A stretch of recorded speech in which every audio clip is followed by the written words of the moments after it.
भारतात दरवर्षी 6 ते 7 लाख घरं विकली जातात, पण शॉकिंग गोष्ट म्हणजे यातली 80% घरं ही होम लोनवर घेतली जातात। आणि जर ही एक गोष्ट तुम्ही केली नाहीत ना, तर स्वतःचं घर घेणं ही तुमच्या आयुष्यातली सर्वात मोठी चूक ठरेल। म्हणजे फक्त विचार करा की तुम्ही स्वतःचं घर घेतलंय, त्यासाठी तुम्ही होम लोन सुद्धा घेतलं आणि त्याचे EMI तुम्ही वेळेवर भरताय सुद्धा, पण जर तुमच्यासोबत काही अचानक वाईट घडलं तर या सगळ्या कर्जाचं ओझं तुमच्या कुटुंबावर येईल। आणि इथेच एक स्मार्ट ऑप्शन समोर येतो, तो म्हणजे होम लोन इन्शुरन्स। आणि हेच इन्शुरन्स तुमचं उरलेलं कर्ज फेडण्यासाठी मदत करतं। पण ही एक गोष्ट आहे ना, बऱ्याच घर खरेदी करणाऱ्या लोकांना बिलकुल माहिती नसते।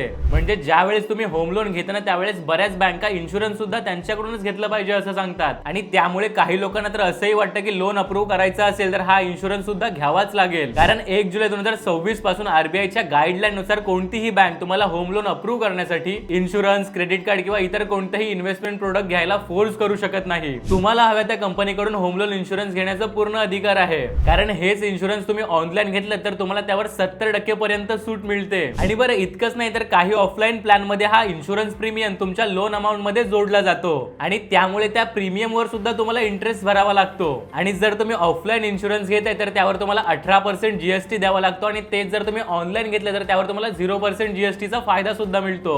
अजून एक महत्त्वाची गोष्ट म्हणजे टर्म इन्शुरन्स वर कव्हर हे कायम एकसारखंच राहतं, पण होम लोन इन्शुरन्स मध्ये जसं तुमची लोन अमाउंट कमी होत जाते तसं तुमचं कव्हर सुद्धा कमी होत जातं। आणि म्हणूनच तुम्हाला तुमचं घर आणि कुटुंबाचं भविष्य जर सुरक्षित ठेवायचं असेल तर या प्लॅनची लिंक मी आपल्या अबाउट सेक्शन मध्ये अशा प्रकारे दिलेली आहे, तिथून ते तुम्ही नक्कीच चेकआउट करू शकता।